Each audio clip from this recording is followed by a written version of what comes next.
today another nice episode of the Hempy Talks. I'm very excited to have here Sumit and Chirag from BOHECO, which is a group of hemp companies from India. And the first time I heard about them, it was in connection with the textile. I was looking for suppliers for hemp fabric, and I was reaching out. And then I realized that actually it's different companies. So we are going to have a very interesting conversation with them. So just join in for today, and let's get started. Um, as I mentioned, it was through the fabric that I remember that we connected with. But I'm really curious, and this is something I'm always curious about, is how did you get to know industrial hemp? And I will ask you, Chirag, first. How did you get to know industrial hemp? Sure.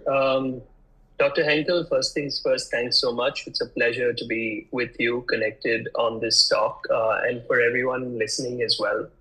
We are Bombay Hemp Company. We started our company 12 years ago. And the reason we started an industrial hemp company first is because all of us in India, in Mumbai, were part of a social initiative in college. So it was 7 co-founders that started Bombay Hemp Company, and all 7 of us date back to the same institute slash university that we went to. And other than Sumit, who's also with us on this call and chat, 6 of us were of the same age, and Sumit's a year younger. And 7 of us were part of social initiatives. So one such social initiative was a rural electrification program in through solar energy. And all of us students used to combine back in the second and third year of college and actually visit villages in and around Mumbai, the place that we belong to. And in lighting up, so the concept was that this was called Project Chirag. It was absolutely coincidental. There's nothing to do with me on that. But this was a solar rural electrification program where every village household was empowered with a solar lantern. And 50% of that amount was contributed by us as students, and 50% was paid by the village household. So that was our first interaction with rural India. And on such expeditions, little by little, we realized that we started off with 1, 5, 10 villages, but we were at 200. And when we were on these expeditions, we used to often come across a lot of cannabis in different states in India that was growing by the streets. So we realized that, hey, there is something so abundantly available in this country, but it is so underutilized for an industrial application. And obviously, there was an underground market. We knew that a lot of people used to export a lot of cannabis bud that was cultivated in the Himalayan region. But due to this project, we encountered industrial hemp, and we said, let's do something about it. And then we understood what Australian stories had for us, where villages used to thrive on a couple of commodities, and one of those used to be hemp. Right? There's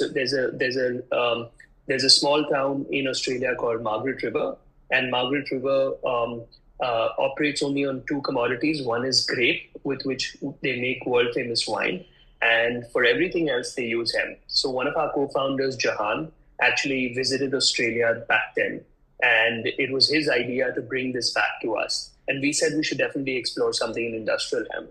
And in the very first year of BOHECO, we found that in the northern states of India, there's a lot of heritage to do with industrial hemp. They literally make something called chutneys, which is like a spicy delicacy in the north. And, before we even knew it, this was on the menus of different cafes in Uttarakhand, which is a state up north. And we were very glad. So that was our first interaction with industrial hemp. Thank you. That's a very interesting story. How did you enter the story, Sumit? So I think it was a year after college for most of my other co-founders where we realized that there is potential in India. There is this cultivation that is naturally occurring, or growth of cannabis which is naturally occurring, and simultaneously it was around that time where a lot of states in US were legalizing it for industrial purposes, for medical purposes. Canada was there were a lot of developments in Canada from an industrial perspective, which got us thinking that there is this one crop which is native to India. Let's see how we can potentially cultivate this, and we have a massive textile ecosystem which is prevalent. We have a huge demand for food products and oil-based products in India. So we never doubted the demand for it. We were just working on terms of how we get the supply chain in order. How do we cultivate it legally? How do we get it processed? And then we have a huge export potential for that. So that's why I think in 2013 we decided to everyone take the plunge. We start working on this full time because if we kept working on it part time, we figured that we're not going to give it 100% attention, and that's not going to make sure that we meet our goals. So that's why all of us they quit their previous jobs, they got into this full time, and that's how the journey of BOHECO began. That's wonderful. And just when getting ready for recording this episode, I was asking you something that I didn't get to know the answer to. So I'm going to now open this interesting question for you to answer that. Many hemp companies all over the world, when they get to know industrial hemp and its multiple uses, they really can get lost. What is it that they are going to produce, what kind of product solutions they are going to offer, and some of them, because of being lost, don't really become profitable and they just close. Some of them might find their niche and then do other things in the meantime, but it's a continuous balance of bringing you back into focus because of it being an amazing plant and can be used in so many different ways.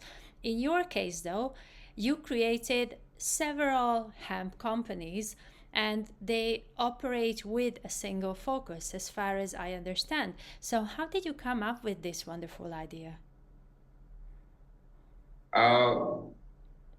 I think this would be an evolution, so to say, right? It's a problem which even we faced in the start. We did have similar issues where we looked at hemp treat, the construction material. We looked at some insulation material. We looked at non-woven fibers. So in the first few years of BOHECO, we did experiment a fair bit. We tried to enter certain markets. We tried to experiment to see where we are getting the most amount of traction. But I guess in post that experimentation phase, we were able to narrow down on few aspects where we got the most traction from.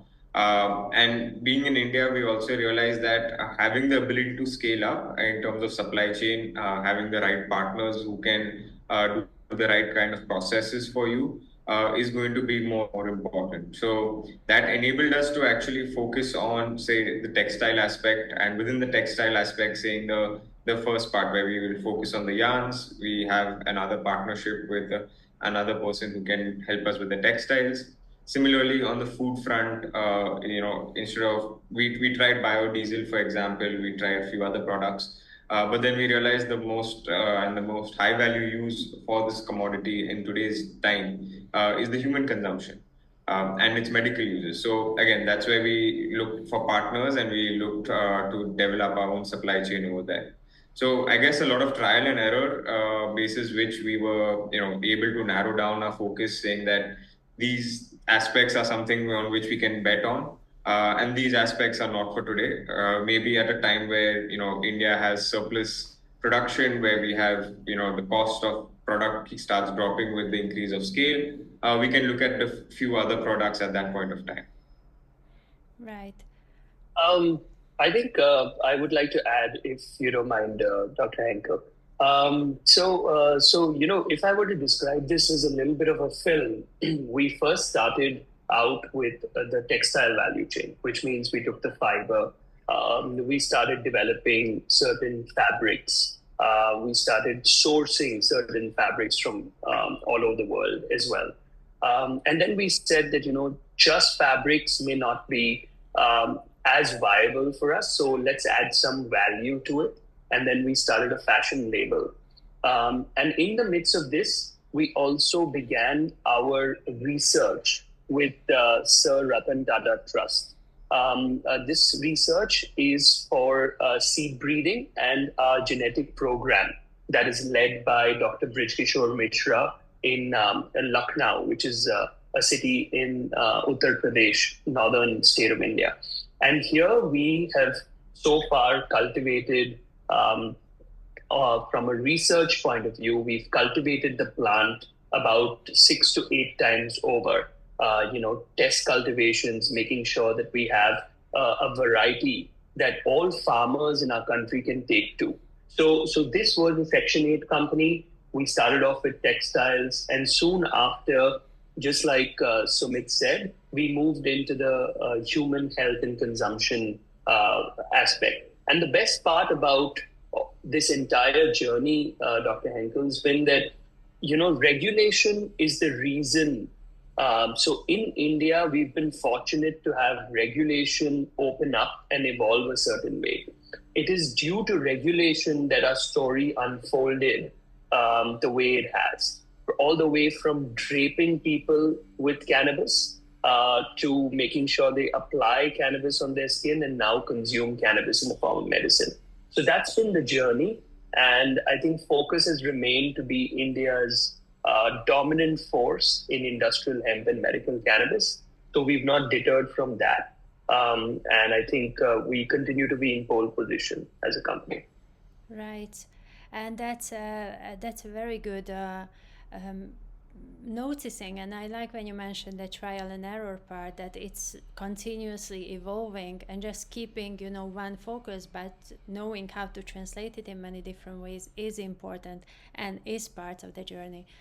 So when you are talking about textile and when you're talking about the CBD, the medical uses of it, when you talk about cosmetics, the label, would you say that you are manufacturing them? Would your supply chain include the manufacturing part and all the way to processing and then creating end products, or even the farms growing it and then processing it? Which part of the supply chain you are taking care of? Got it. So I think that's one of the benefits of being in a country like India, is that there is a lot of manufacturing capability that is prevalent.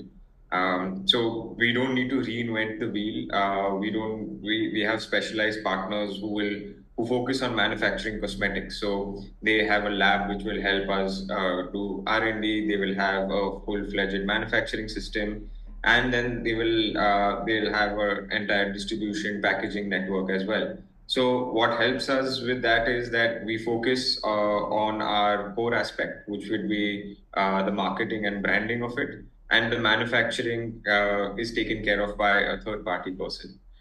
Similarly, when we look at the agriculture supply chain, it's important to understand the true value of the farmers, because that's where we partner with farmer producer groups. These are organic groups which are prevalent in the Himalayan ranges. So they support the farmer with, say, fertilizer, with credit in terms of seeds, and at the start of the season.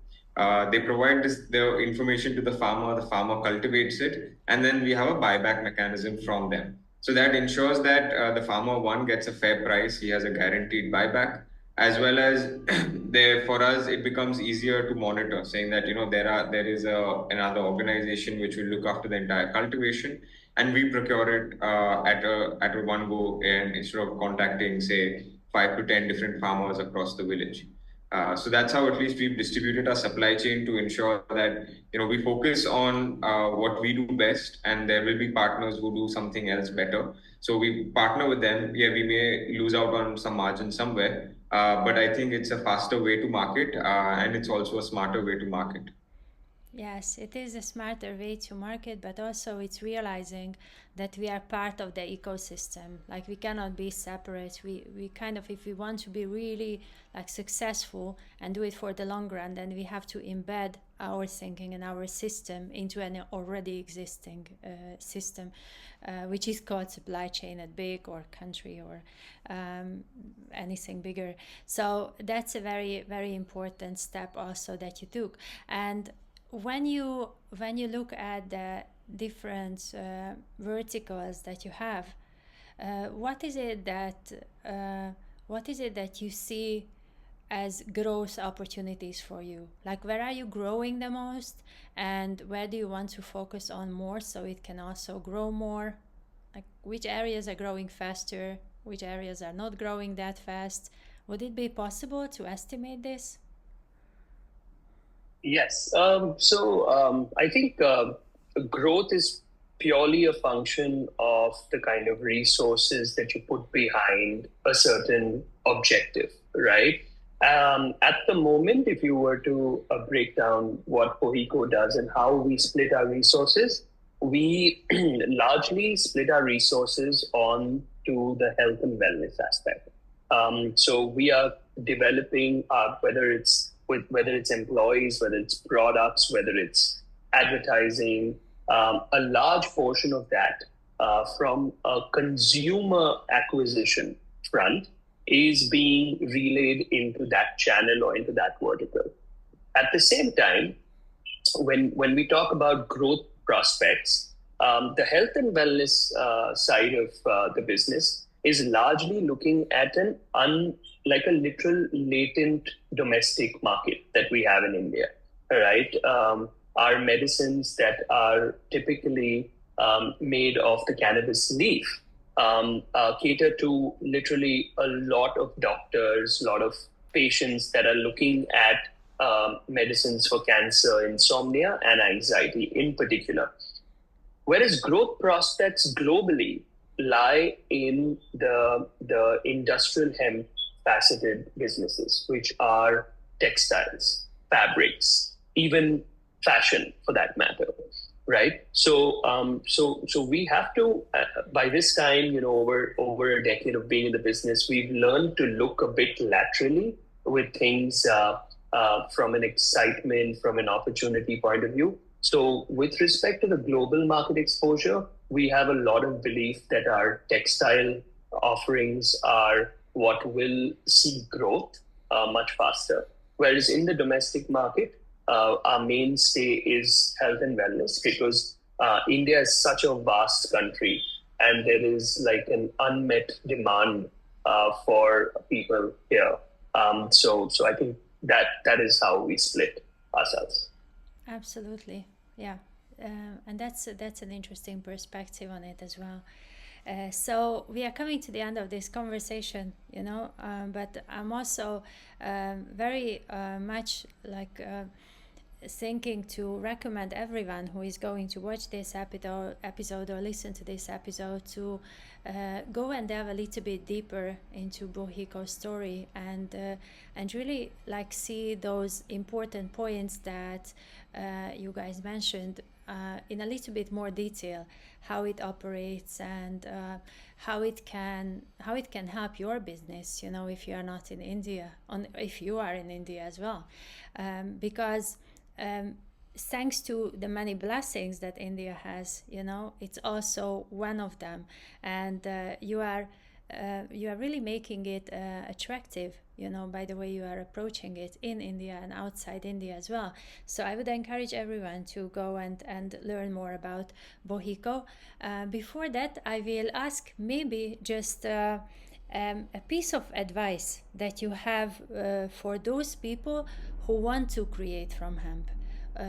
If you could give them an advice, what would that be? And I'm interested to hear from both of you.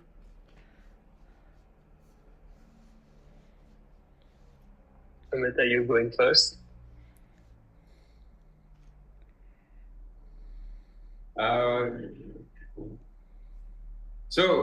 I think after spending 13 years in this industry, my piece of advice would be that hemp can do a multitude of things. But it is truly important to see in the larger context, is hemp the best solution for the problem you're trying to solve for?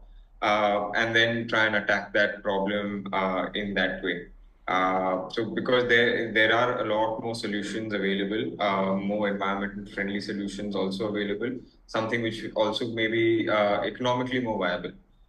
So we have to try and see where the best product market fit is, and then we look at attacking that market segment. Yeah, thank you. I think my advice to everyone in the cannabis space or not, who might be looking at approaching this industry, is that definitely don't judge this book by its cover. Because we know for a matter of fact that while cannabis is a very sexy industry from the outside, it is extremely imperative to know that you have to stay the path much longer. It's a category that requires a lot of effort to be put behind growing. And you have to stay the path if you have to meet your objectives. So it's not going to be like a 1 to 5 year journey, not meant for serial entrepreneurs for sure. Absolutely. Thank you, Chirag. Thank you, Chirag. Sumit, thank you for joining. And everyone who, if you like this talk, join in again next week with the next episode. I'm waiting for you back. And also, if you happen to know anyone who you think would be a good fit for the Hempy Talks, let me know. I'm more than happy to have them here and have a conversation. For now, I would encourage you, go to the social media, find BOHECO, learn about them, get in touch with them, and see where you might have some synergy. Thank you for tuning in. And Sumit and Chirag, thank you for being here. Thanks a lot, Dr. Henkel. We're very grateful to individuals such as yourself for organizing this. Thanks a lot.